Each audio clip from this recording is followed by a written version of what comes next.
So we started exploring the option for a drone program several months ago. There's been several instances in the last couple years where we could have really used a drone program for different situations that we've encountered. So we started exploring where we were going to find the funding.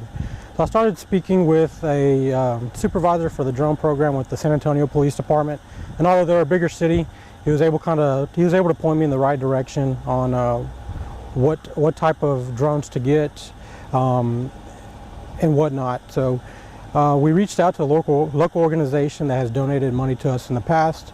We kind of told them what we were looking at and why we were looking at it, and they were able to provide the funding for the program. Here in Houston County and the city of Crockett, most of our aerial assets come out of usually the Houston area. It's usually Texas Department of Public Safety, and there are times that they're not available for whatever reason. You know, they're really busy.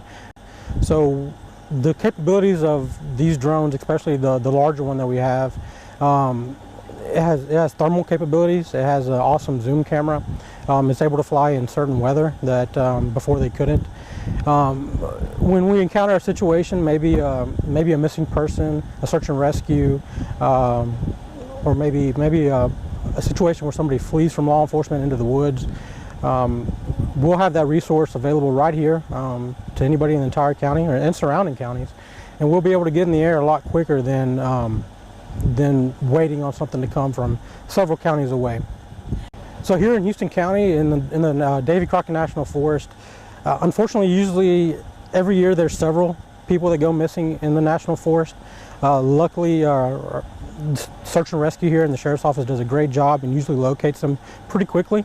But now they'll have an additional resource that you can get an eye in the sky with thermal capabilities, which detects heat, and you'll be able to hopefully pinpoint where somebody's location is a lot quicker.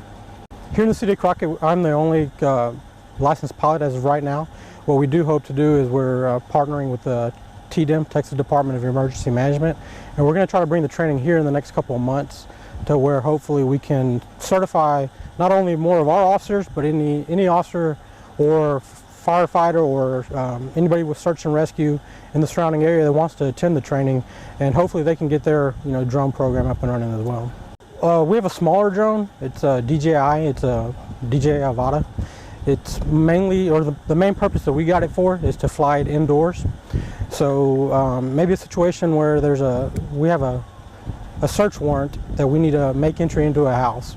It just adds an extra layer of protection to the officers to maybe send the drone in first to see what we're walking into. Maybe we'll find that the house is empty, or maybe we'll find that somebody is still in there and they're armed.